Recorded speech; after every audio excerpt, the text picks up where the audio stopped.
Hello, I want to welcome everyone to this webinar, and in particular all of the veteran business owners and aspiring business owners.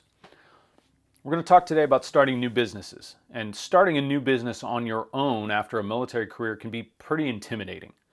Creating social media and marketing efforts can be pretty harsh if you're less experienced with Facebook and Twitter and other platforms like that. I know how our military careers discourage social media use unless you're the public affairs person, or how that inexperience can make using them later to promote your business seem like a really daunting task. And I'm here today to help you get started and to give you some tips about using social media and some of the things that you should avoid. But before we get started though, let me introduce myself. My name is Eric Young, and I am Eric Young PR. I am an officer in the Army, and I have been for the last 16 years. I spent about 10 years in the active Army as a field artillery officer. I spent about 4 years of that teaching ROTC. And then I moved over to the Army Reserve, and since then I've been a public affairs officer with the Army Reserve. I have multiple experiences overseas and here in the US in both my active and reserve years. And I have worked at all levels from a detachment commander with 7 soldiers under me, all the way up to being on staff at US Army Reserve and at Army Central Command, providing public affairs advice and insight to those levels of command. And just for a sense of scale, Army Central Command is the command in charge of the Middle East in general. That's about 17 different nations all around the Middle East. So we had a pretty big footprint to work in, and we did a pretty good job. So let's move to the overview of today. This webinar will cover the basic setup of social media and business pages to promote veteran-run businesses. We're going to make some security recommendations for how to set up those accounts and the basics of what to post and what not to post. And we'll talk a little bit about responding to consumers, followers, and other social media users. I also want to discuss some of the necessary skills you should employ while you think critically about what you post and how you respond to those posts, that interaction online, and how to consider what people are looking for. And we're also going to talk a little bit about promoting yourself, putting your business out there to help it grow. All right, so let's get started. Let's talk about setting up new social media. Some of the keys to success are thinking about what you want to build. What kind of page are you after? With many of these platforms, there's differences between a profile and a business page. Particularly with Facebook and Instagram, you can have your profile and then you can have another brand or page underneath that is a business page that is managed under that profile. And that helps to separate the business work from your personal page and separates the customers from your family and friends. So while you build that page, you want to think, what's your business name? What is your brand? What are you selling? And how are you going to depict that on those pages? And you got to be real careful about your abouts, what logos that you put on there to make that business page your business page. So think critically about how you want to build that and what you want it to look like. What sort of images you want to use to depict your business. I mean, you can look at these examples that I have here. The top one is my business page, and you can see my military experience. You can see some professional images of me. And then you look at the bottom one, which is my profile, but I edited it specifically for this. I don't normally show my broken toe as my banner image and a scruffy looking picture of me on vacation in a tropical area. This is all my personal page and not something I would want to put out on a business page because it doesn't look quite as professional. And then we want to think about how can we connect? Where are you going to put these links for this page? Do you have a website? Do you have a way of broadcasting your identity on these social media platforms to get it out? And you want to find the best way to promote that, and I can help you with that. So let's also talk about establishing security. So as you build these pages, you want to think about, how am I going to secure this? Okay? You got to think about passwords. And unfortunately, I'm going to recommend that you use passwords very similar to what you've probably used in the military. 16 characters, a combination of upper and lowercase, numbers, special characters. They're pretty complicated, but you want to secure this. This is your business. And you want to make sure that compromising entities don't get in and make a mess of what you're creating to make business. And then you want to think about permissions. And I use the example of Facebook. Facebook, you can limit who can access your page. On my personal page, I have only friends are able to see my personal profile. But then my business page, I have it open to anyone that could come to that page so that anyone can find me. Now, you may want that level of openness with your business page, or you may want to limit it to select who is going to be able to access that page. You can moderate those requests as people request to take a look at your page. So you need to decide what level of permissions are going to work best for your business. There are many references. There's a link here to the social media protection document that the Army puts out, and this is on the Army's social media handbook, which is a website. That's where they contain all of their guidance for social media assistance. And this has got some really great keys to adjusting the security or finding the security on the different platforms so that you can stay up to date. But be real careful, because this is a moving target. You may have experienced this if you've used social media before. As these social platforms do updates, they change the way security works, how security is set, and where you find the interfaces to change that. So you need to constantly be coming back to those references or working with someone like myself who's going to be able to find the settings and help you keep them where you want them to be. So take a look at the references for some more details on that. Let's talk about posting content, do's and don'ts.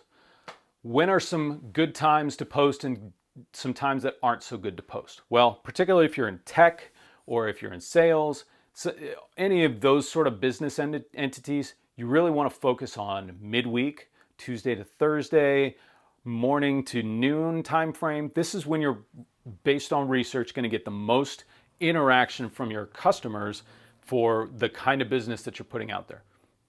Stay away from the weekends. The users on these platforms are more focused on other things, and they're not going to engage as readily in your business if you're posting content on the weekends. Okay? Tell your story. Talk about your business. Why did you start this business? How did you start this business? What's your background? These are the kinds of things that are going to help people understand your brand and be drawn to it.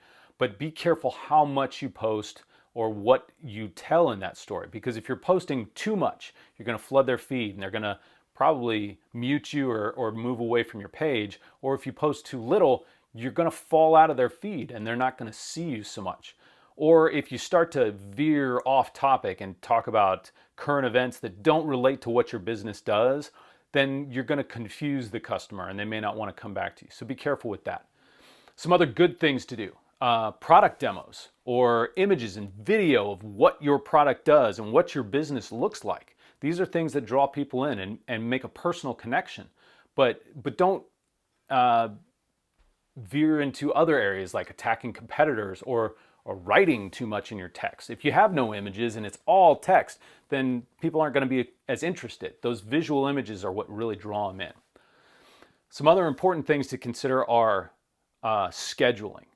How to put these posts out there. There are several websites and systems like Hootsuite or Sprout Social or Sprinkler that are going to be helpful to set up and then attach your social media profile to, and then you can schedule posts for weeks and months at a time so that you have content, particularly content that you want to drop on specific days or holidays or when you're launching a product. And then you can have those posts go out without having to jump on social media and make that happen. So that's a very helpful way to curate your content so that it will continue to feed without you having to get on social media and put it out there. But that doesn't mean don't get on social media whenever you get that scheduled, because there's still interaction we got to come back to. And then think about how you design these posts for social media. Every social media is different, and the content that you put on it should really be geared towards what's going to draw the best user interaction. For example, this image that I've included here, is this a good post? I mean, it's an image of me receiving an award in my professional field of public affairs. So this speaks to my experience and my credentials, but is this a good picture? It's a little fuzzy. It's off a cheaper cell phone camera. Maybe I could have gotten a better image to show this same credential, this experience that I have. So really consider what you're putting on these social media posts. Okay? So let's talk about engaging online, how to respond to your customers. Okay? This is a kind of a touchy area because you need to respond to your customers. You need to interact with those comments, with those direct messages. But I recommend being cautiously optimistic. Go into every one of those interactions thinking this could be a benefit to my company and I could be a benefit to this customer. And engage with those questions. When they have questions, then they're interested in you or your product. So engage with those and answer as best you can based on whatever level of information you're willing to put out to these customers without that direct interaction.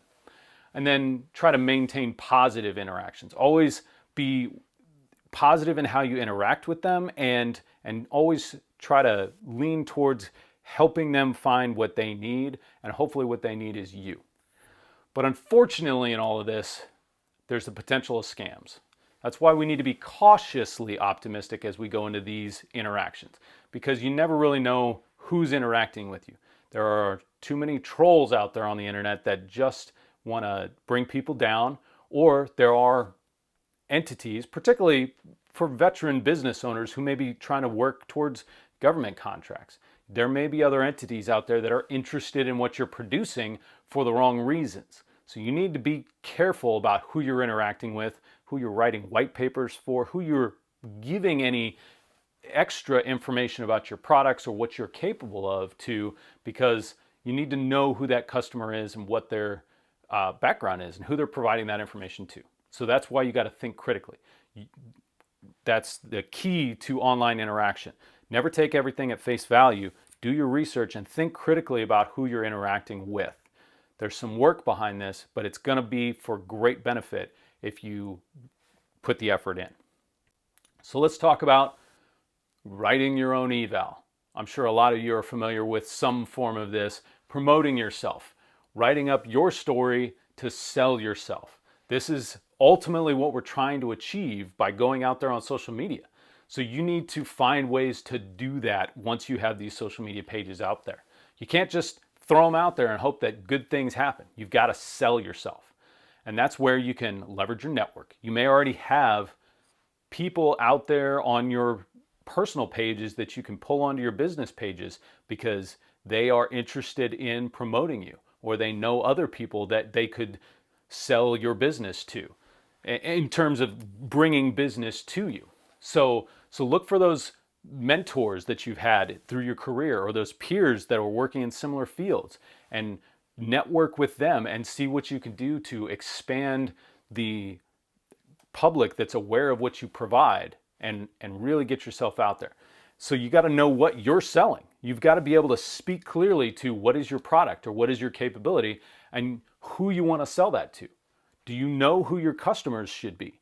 Do you know how to reach the commander of a unit? If you're trying to sell expensive equipment that you have produced, do you need to try to reach that commander? Or do you need to reach the younger soldiers through these social medias that they use and sell them on the value of your product so that they can take that to their commanders and say, hey, I found this business that's really good for us.